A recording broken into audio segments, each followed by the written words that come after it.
I don't know if we want to be remembered as the most prolific inhabitants of the White House or not, but I think we are holding our own there. With persistence, patience, and passion, these two built an unbreakable bond.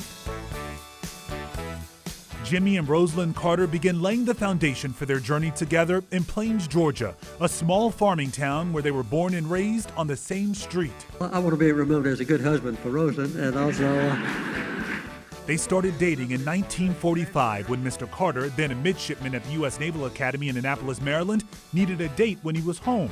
His younger sister, Ruth, set him up with a friend, 18-year-old Eleanor Rosalind Smith, whom Mr. Carter was already eyeing. Coincidentally, Mrs. Carter also had a secret crush on 21-year-old Carter after noticing his photos in military uniform at the Carter family home.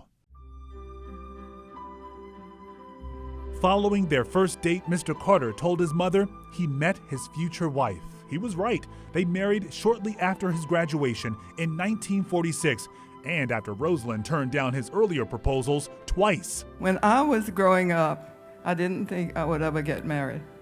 And then along came Jimmy Carter, and my life's been an adventure ever since. Thank you. I love you. That adventure includes 4 children, the Georgia governor's mansion, and the campaign trail for president. President Carter called Mrs. Carter his secret weapon. I, Jimmy Carter, do solemnly swear. I, Jimmy Carter, do solemnly swear.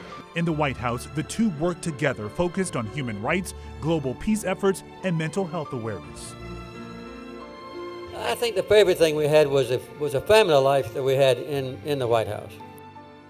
The former president says of his 4 years in the White House, the best part was bonding with his loved ones. We had Amy there, who was 7 years old when we got there, and 9 years old when we got there, and she was 3 years old when I became governor.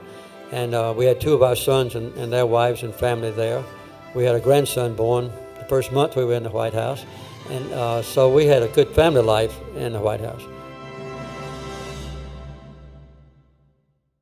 Carter lost his bid for re-election in 1980. That devastated the couple, so they returned to a place where they could find peace, Plains, Georgia.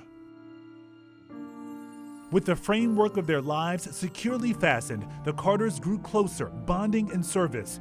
They constructed hundreds of homes and the Carter Center, a human rights nonprofit, working tirelessly, even through Mr. Carter's cancer diagnosis.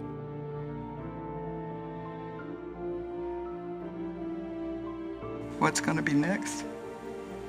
Well, one thing I know, it'll be something, because Jimmy Carter's miserable if he's not doing something.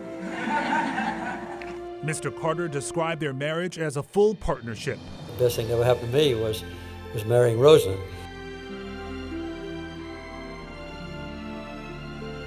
A lasting legacy of love they built together, one for the history books. Hometown sweethearts turned the longest married presidential couple. To my wife, Rosalynn, I want to express a particular gratitude for being the right woman that I chose for my wife.